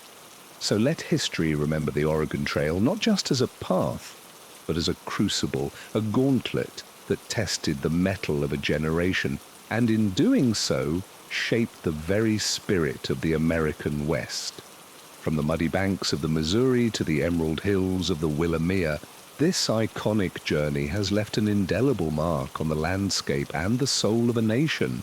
And as you stand there in the golden light of an Oregon morning, you know that you too are part of that legacy, a living testament to the power of perseverance, the strength of the human spirit, and the enduring promise of the American dream. The Oregon Trail may be behind you, but its lessons, its memories, its impact, those will stay with you always, as constant as the western star that guided you here. So, let us end our journey through history here, with you poised on the brink of a new adventure in a new land. For the story of the Oregon Trail is not just a tale of the past, but a living, breathing part of who we are as a people, a reminder of the challenges we've overcome, the dreams we've chased, and the unbreakable spirit that defines us. And as we drift off to sleep, let the echoes of this incredible journey follow us into our dreams, the creak of the wagons, the thunder of hoofbeats, the laughter and tears of those brave pioneers. For in the end, the Oregon Trail is more than just a chapter in America's history. It's a part of our shared story, a testament to the enduring power of hope, courage, and the indomitable human spirit. So let us rest now with the memory of the trail winding through our minds like a ribbon of dreams. And in the morning, let us wake with a renewed appreciation for the challenges and triumphs of those who came before us, the pioneers who dared to forge a new path, and in doing so helped shape the very fabric of this nation. The Oregon Trail may be a thing of the past, but its legacy lives on in the heart and soul of America. A reminder of who we are, where we've been, and all the possibilities that lie ahead. And so as we close our eyes and drift off to sleep, let us carry that legacy with us always, a source of strength, inspiration, and hope for the journey ahead. We pick up our story at the great midpoint fortress of the Oregon Trail, Fort Laram. After months of arduous travel across the barren plains and steep mountains, this bustling oasis on the banks of the Laram River was a sight for weary eyes. Imagine the relief of the pioneers as they glimpsed the American flag fluttering above the wooden palisades, the sound of the blacksmith's hammer ringing out, repairing wagon wheels and chewing oxen, the tantalizing smells of fresh bread and hot coffee wafting from the kitchens. For a brief moment, the comforts of civilization were restored. Fort Laram was a place to rest, regroup, and resupply. But it was also a place of difficult decisions. With the worst of the journey still ahead, some pioneers had to reckon with whether they still had the stamina, the resources, and the will to press onward to Oregon. Tensions often ran high within the close confines of the fort. Soldiers and pioneers, mountainmen and missionaries all thrown together in an uneasy mix. For our nerves snapped. Fistfights broke out over card games. There's a story of one young man, a troublemaker, who finally pushed things too far. He thought the trail had made him tough, thought he could throw his weight around, but he picked the wrong fight, got on the wrong side of the wrong people. One morning, he was unceremoniously escorted out of the gates by a grim-faced posy, run out of Fort Laram with a clear message not to show his face around there again. He slunk away down the trail alone, his bravado shattered. For most, though, Fort Laram was a place to take strength for the trials to come, to rest weary feet, fill bellies with something other than trail rations, to laugh and swap stories with other immigrants around the campfires, faces glowing in the flickering light. There's something about shared adversity that forges quick bonds. Together these strangers turned comrades prepared to embark on the second half of their epic journey. They knew the toughest mountains, the driest stretches still lay ahead. But in that brief pause, that momentary reprieve at Fort Laram, their hope was rekindled. With repairs made, supplies restocked, and spirits bolstered, they hitched up their oxen and rolled out of the fort, eyes fixed on the western horizon. The Willamette Valley was still hundreds of difficult miles away, but it shimmered like a mirage, lush and fertile in their mind's eye. Little did they know the worst was still to come. Beyond Fort Laram, a cruel spectre was waiting to descend on these wagon trains, more deadly than any other danger they had faced: disease. Unbeknownst to the immigrants, the very water they depended on would soon become a brutal killer. Contaminated water from streams and rivers was a constant hazard on the trail. It harbored bacteria and parasites that were havoc on pioneer immune systems. The most dreaded of these illnesses was cholera, known to strike suddenly and lethally. The first sign was usually an intense thirst followed by agonizing cramps, vomiting, and diarrhea. Within hours, the afflicted would become severely dehydrated. Their sunken eyes ringed with dark circles, their skin a telltale bluish tint. The terrible irony was that the more they tried to slake their raging thirst, the worse it got, their bodies flushing out vital fluids.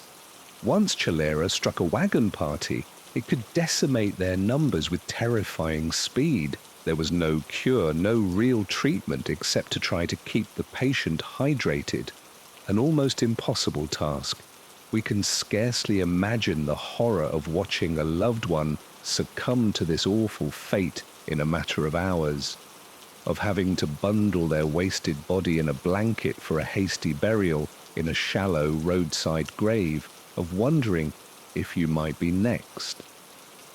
Some wagon parties lost over half their number to cholera.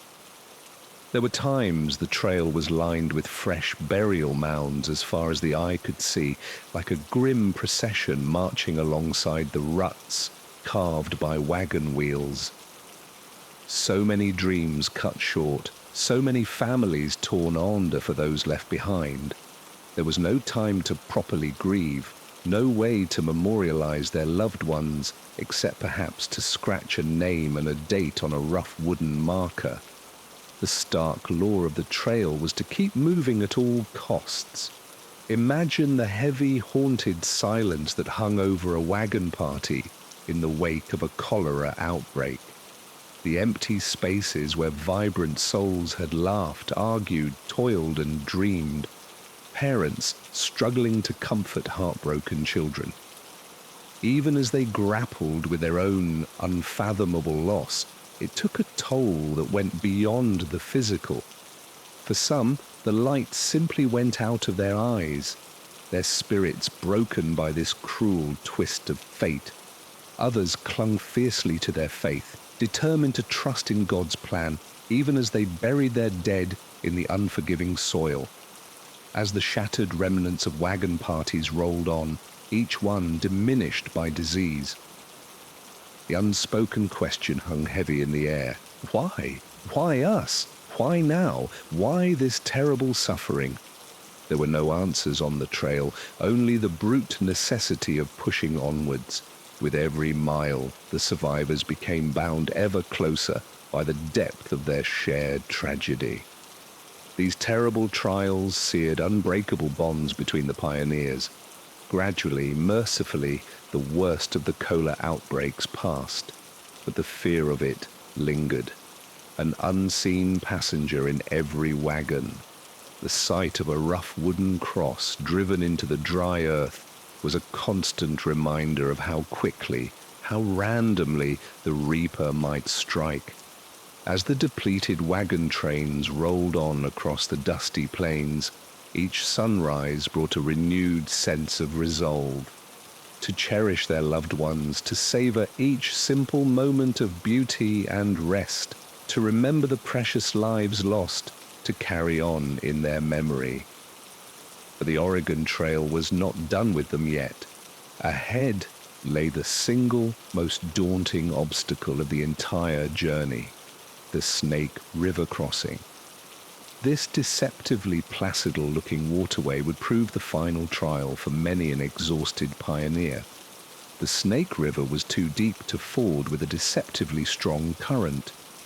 Wagon parties had to disassemble their wagons and float them piecemeal across on rickety rafts, roped together from logs. Oxmen and horses had to be coaxed into the water to swim across, braving the chill in the current. It was a painstaking, nerve-wracking process. One slip, one miscalculation could spell disaster. Rafts overturned, spilling precious supplies into the murky depths. Cattle drowned, their exhausted bodies giving out mid-crossing. Many pioneers, too, weighed down by sodden clothing, got dragged under by the surging current. The snake claimed many lives, many dreams. Imagine the eerie stillness in a wagon camp the night after a disastrous river crossing. Shell-shocked survivors trying to regroup, to take stock of all they had lost in a few fateful minutes. The gaping absence of a father's booming laugh. The ghostly rustle of a lost sister's skirts. Orphaned children huddled together in the dark. In the aftermath, they had no choice but to press on with whatever they had left, to cling to each other and to their last shreds of hope as their wagons creaked and groaned over the final mountain ranges. The shattered wagon trains that limped into the lush Will Valley were shadows of their former selves. Gaunt, weary faces stared out from tattered wagon coverings. Children wore pinched old expressions. The jaunty air of adventure long since replaced by the thousandy stare of those who have endured the unendurable. And yet, as the towering firs and rumbling waterfalls of Oregon came into view, something shifted. Tears flowed, ragged cheers rang out, knees buckled and dropped to the mossy ground in prayer. They had made it. They had survived the hell of the Oregon Trail. The promised land was no longer a mirage, but solid, loamy earth beneath their feet. Of the thousands who had set out, full of hope and vigor, only a hardened fraction made it through. Tough as nails, lashed together by tragedy, forged in the crucible of the trail.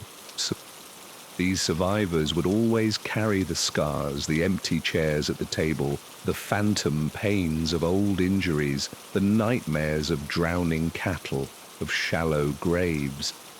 But they would also carry an unshakable faith in themselves, in what they could overcome together. The pioneers who poured into Oregon in the early 1850s were a different breed from the fresh-faced greenhorns who had rolled out of Missouri. They knew how to face down fear, how to keep going when all seemed lost. And most of all, they knew the true worth of a helping hand, a kind word, a shared crust of bread when the chips were down.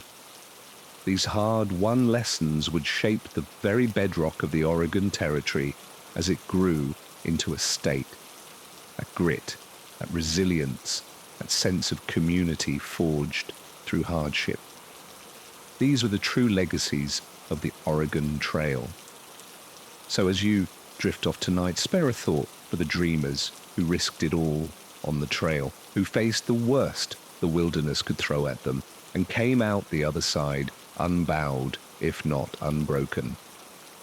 Their story is the story of America itself.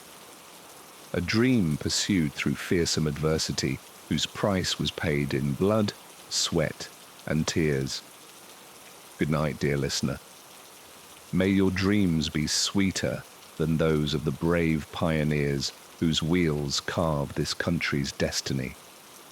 And may you never take for granted the simple blessings they fought so hard to win. Reaching Fort Laramie in the height of summer was both a relief and a rude awakening for the weary pioneers.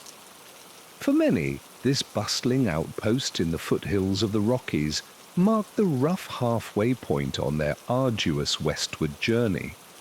It was a chance to rest trail-worn bodies, repair battered wagons, and replenish dwindling supplies. But it was also a harsh reminder of just how far they still had to go. As the wagon trains rolled in, Fort Laramie transformed into a chaotic tent city practically overnight. The normally tranquil parade ground swarmed with exhausted families, setting up temporary camps. Hardened soldiers watched bemusedly as greenhorn pioneers dickered and bartered, trading away precious heirlooms for exorbitantly priced flour, salt pork, and coffee. The clamor of hundreds of voices, the whinny of horses and lowing of oxen, and the smoke of countless campfires rose over the adobe walls. But for all the commotion, there was an undercurrent of tension between the newcomers and the fort's rugged inhabitants. Fort Laramie may have been a beacon of civilization out in the wilderness, but it played by its own rules. Card sharps, liquor peddlers, and horse thieves plied their trades among the naive pilgrims, leading to heated confrontations and the occasional gunfight. The hard-bitten soldiers had little patience for greenhorns who thought they were above the law of the frontier. One such unlucky soul was a young man by the name of Jake Thompson. Brash, boastful, and quick to take offense, Jake had been a thorn in the side of his wagon train since they set off from Independence. He shirked his duties, picked fights with the other men, and made crude advances on the women folk. The train's leader had been looking for an excuse to be rid of him and thought Laram would give him the perfect opportunity. It didn't take long for Jake to find trouble. After a few too many nips of rock gut whiskey, he got into a heated argument with a grizzled fur trapper over a card game. Fists flew, tables were overturned, and the whole sordid affair spilled out into the parade ground. In his drunken state, Jake made the mistake of taking a wild swing at a cavalry officer who tried to break up the fight. That was all the excuse the soldiers needed. They pounced on Jake, beating him senseless with rifle butts and dragging him off to the stockade. The next morning, bruised and bloodied, he was unceremoniously thrown out of the fort's gates with a stern warning never to return. His wagon master flatly refused to let him rejoin the train, tossing his meager belongings out into the dirt. Jake Thompson had finally worn out his welcome. With no horse, no supplies, and 800 meters of wilderness ahead of him, his fate was as good as sealed. For the rest of the pioneers, the incident was a sobering reminder that there could be no tolerance for troublemakers on the trail. With the toughest part of the journey still to come, the only way they would survive was by looking out for each other. As the wagon trains roll out of Fort Laram, leaving a chastened Jake in their dust, a grim determination settled over the company. The Rockies loomed on the horizon, their snow-capped peaks a daunting yet alluring sight. There could be no turning back now. As much as Fort Laram represented a respite, it also forced upon the pioneers a moment of reckoning. With the most harrowing leg of the journey ahead, each man, woman, and child had to look deep within themselves and decide if they had the grit to press onward. Practically every immigrant guidebook and trail journal had warned them of the perils to come. The blistering alkali flats, the treacherous mountain passes, the parched desert stretches with drop to drink. It would take every ounce of strength, courage, and luck to make it through. Some decided they simply weren't cut out for the hardships ahead. A few wagon loads of weary, disillusioned families turned around at Fort Laram, preferring to retrace the 800 meters back to their old lives in the east rather than risk the great unknown of the west. Others sought to improve their odds by pooling their resources, combining their wagons and livestock with those of other families to form larger, stronger traveling units. Better to cast one's lot with strangers than to go it alone in hostile country. But for the vast majority, there was no question of quitting, even if the way forward was more daunting than ever.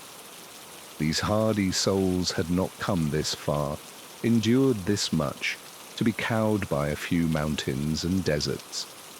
The verdant promised land of Oregon still beckoned, and they would reach it or perish in the attempt. And so, with a mixture of anxiety and resolve, the wagon trains bid farewell to the relative safety of Fort Laram and ventured forth into the wild. Even for the most stout-hearted pioneer, the desolation of the trail beyond Fort Laram was enough to shake one's resolve. Almost immediately, The vibrant green prairies gave way to the desiccated badlands of Wyoming, a seemingly endless expanse of dusty flats, naked bees, and bizarre rock formations. It was a landscape utterly inimical to human habitation, offering precious little in the way of sustenance or comfort. The most disheartening sight of all was the Platte River, the immigrants' constant companion since crossing the Kansas River hundreds of miles ago. Where once it had flowed wide, swift and clear, now it had shriveled into a sluggish, brackish stream, its waters barely fit for livestock, let alone parched human throats. The cottonwoods and willows that lined its banks grew ragged and sparse, offering scant shade from the relentless sun overhead. To make matters worse, the intense heat and aridity took a brutal toll on the pioneers' draft animals.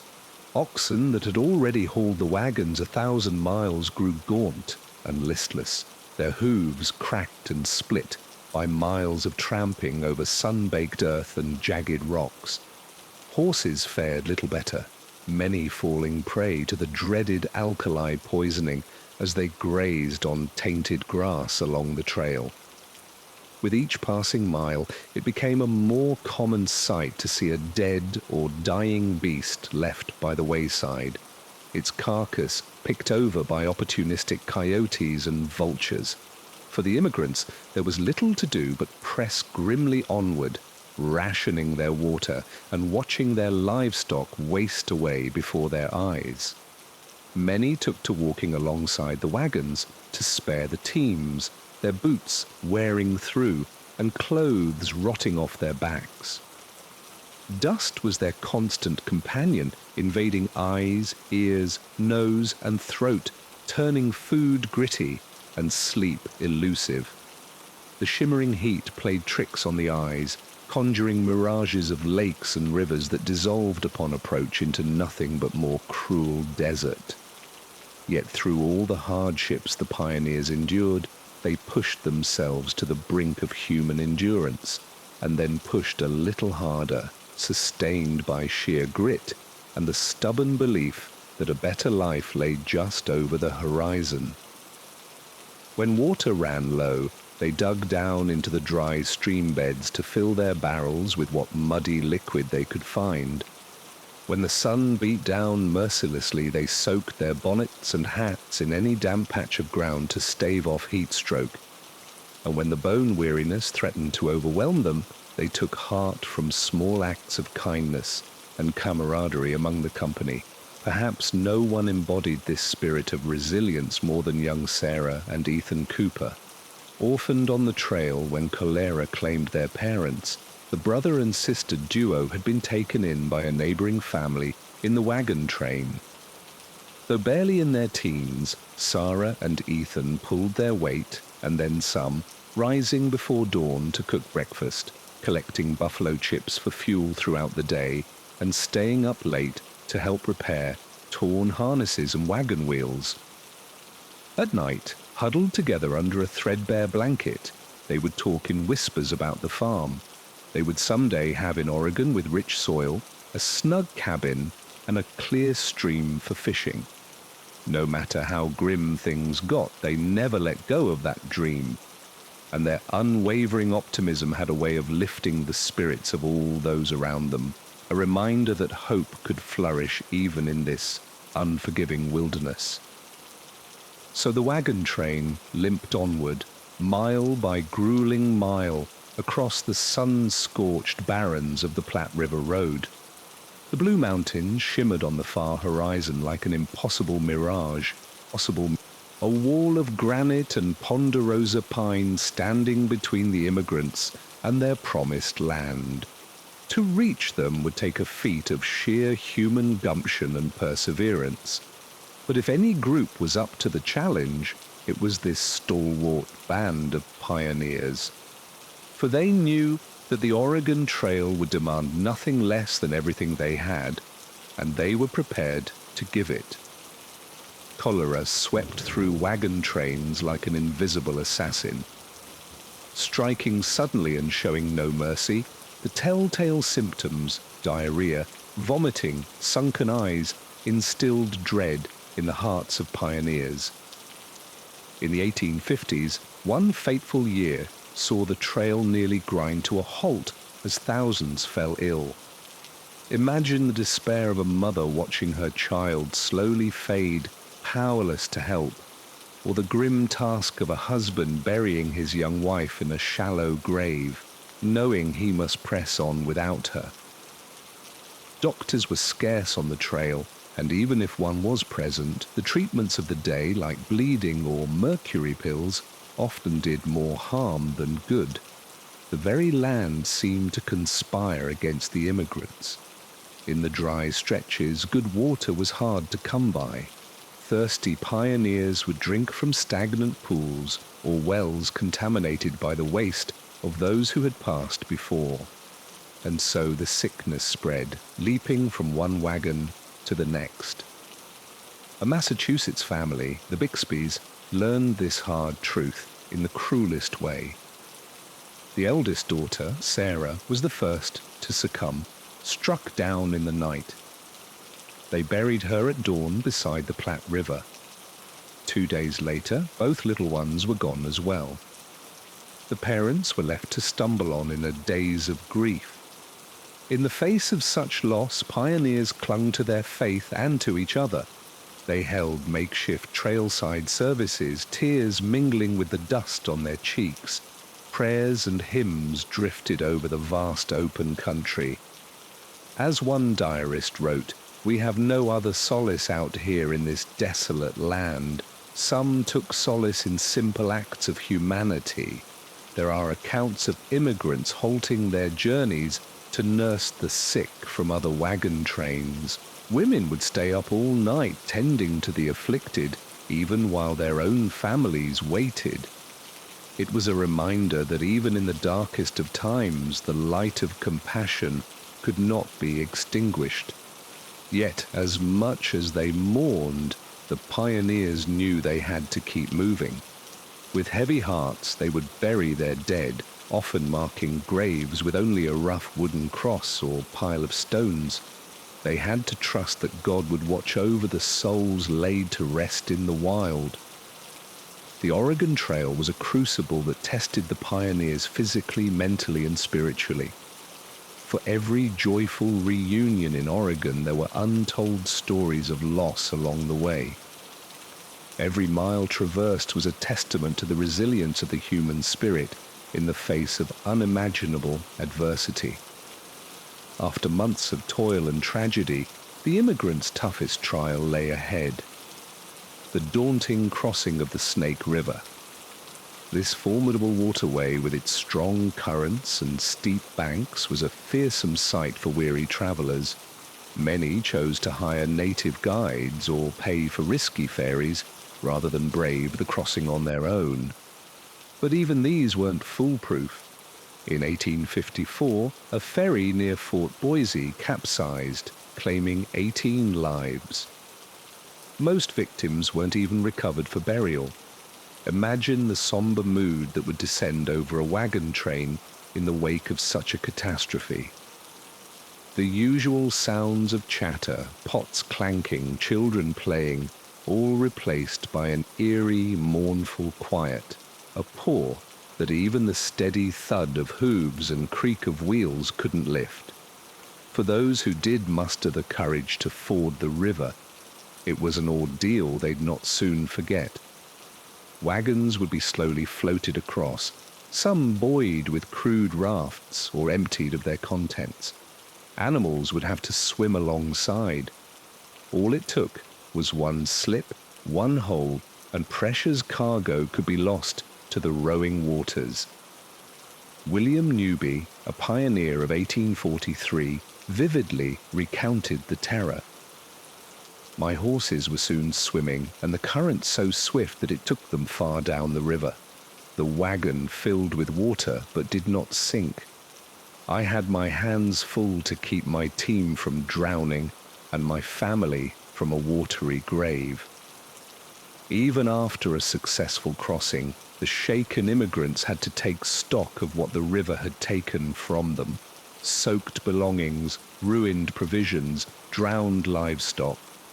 Each loss was a fresh wound to people already battered by the harrowing journey. Yet through some miracle of the human spirit, they carried on, pressing forward over the parched, unforgiving terrain, eyes fixed on the western horizon, driven by dreams, or perhaps by the knowledge that they had nowhere to turn back to. For the pioneers to cross the Snake was to confront their own mortality, their fragility in the face of nature's might. It was a passage through shadow, a strange sort of baptism from which they emerged forever changed. And still, the wagons rolled ever closer to the promised land. The Blue Mountains, last great barrier between the immigrants and their Eden, loomed in the distance. Footsore and bone-weary, the pilgrims rallied for the final push. Hope crested as they ascended into the cool, forested peaks. The scent of pine balm after months of dust and sage. Starvation and sickness had winnowed their numbers, but the survivors were lean, hardened, tempered by the crucible of the trail. They'd learned to savor small joys and simple pleasures, the giggle of a child chasing a butterfly, the sweet tartness of a wild blackberry, a welcome change from the bland rations. At night, fiddle tunes around the campfire, a brief return to the civilized comforts they'd left behind. But the Blue Mountains weren't to be underestimated. The trail turned steep and narrow, a gauntlet of boulders and precipitous drops. Wagons groaned under the strain, threatening to splinter apart. Livestock worn to mere hide and bone struggled on the inclines. More than one diarist described a gut-churning moment at cliff's edge, wondering if a single misstep would send them plummeting. It would have been a cruel fate indeed to come so close to journey's end, only to have it snatched away. At last, after a tortuous passage, the immigrants crested the final pass and gazed down in wonder. There unfurled before them was the lush splendor of the Willamette Valley. Virgin soil as far as the eye could see, verdant and dew-kissed, ripe with promise. Tears flowed freely as it sank in that they'd made it. That Oregon was no longer a fever dream, but a reality they could run their hands through, the sheer improbability of their survival. The fact that they'd traversed half a continent by sheer grit and force of will began to register. Over a crackling campfire on that last night on the trail, the pioneers must have felt an overwhelming mix of emotions. Gratitude to the Almighty for seeing them through, grief for the loved ones lost along the way, bones forever bleaching on the plains, and anticipation for the new lives waiting just over the horizon. Sleep would not have come easy with their hearts and minds awhirl, but there was comfort in the knowledge that the tomorrow would dawn on a world of their own making, that after the trials of the trail, they'd earned a fresh start, a chance to put down roots and flourish. As wagons rumbled down from the mountains, they fanned out, dispersing across the fertile valley. Some staked claims in the rolling foothills, others pressed on to Oregon City, the end of the line. Everywhere were scenes of jubilation, families reunited, friends embracing, whoops of joy carried on the breeze. Yet for most, the elation was tempered with sober realities. They'd made it, but just barely. Most stepped into this new life with little more than the tattered clothes on their backs and a few cherished heirlooms. Everything would have to be built from scratch. Homes, farms, communities. There were bittersweet endings too. Some partnerships forged on the trail dissolved as settlers scattered to chase their individual ambitions. Wagon trains that had been as tight-knit as family found themselves splintering. ties slowly loosening until they were connected only by the gossamer threads of memory. Still, the pioneers shouldered their burdens with the same quiet resolve that had carried them 2,000 miles. They felled trees and raised barns, plowed fields and planted crops. One by one, dirt floor cabins and tidy farmhouses began to dot the landscape. It must have been a surreal feeling to stand on one's own plot of land, hard-won through months of toil and sacrifice, to watch the sun set over rolling hills, knowing that this was now home, not just in name, but in blood, sweat, and tears. The Oregon Trail left an indelible mark on the land and on the people who braved its challenges. Even today, the faint traces of wagon ruts wind through the sage and grasslands, a haunting reminder of the thousands of souls who risked everything on the promise of a better tomorrow. Their legacy is woven into the very fabric of the American experience. It echoes in our notions of rugged individualism, in our idealization of the pioneer spirit. We see it in our belief in manifest destiny, that ancestral conviction that this land was ours for the taking. But perhaps most enduring is the lesson of resilience in the face of adversity, of the indomitable nature of hope, that force that propels us ever forward, even through the darkest of nights. In their struggles and their triumphs, the pioneers embodied that quintessential American creed that with enough grit and determination, any obstacle can be overcome. As you drift off to sleep, take a moment to marvel at their courage, their fortitude, their sheer force of will. Imagine the creaking of wagons, the lowing of oxen, the soft murmur of voices around a flickering campfire. Let the vastness of the frontier fill your mind's eye, a canvas of infinite possibility. And if you find yourself facing your own hardships, your own steep and rocky trails draw strength from their example, remember that you too are made of stern stuff, that you carry within you that same ember of resilience. The Oregon Trail may be consigned to history, but its spirit lives on in the dreams we chase, the challenges we overcome, the futures we forge. So take heart, dear listener, and know that you are part of a grand tradition, a lineage of dreamers and doers stretching back to those long ago wagon trains. As you slip into slumber, let the tale of the Oregon Trail be a reminder that no matter how daunting the journey, there's always hope on the horizon. And with each new dawn, we are given the chance to steer our wagons towards a brighter tomorrow. From all of us here, thank you for joining us on this journey through history. If you enjoyed this bedtime story, we'd be most grateful if you could like and subscribe. Consider it your way of throwing an extra sack of flour in our wagon.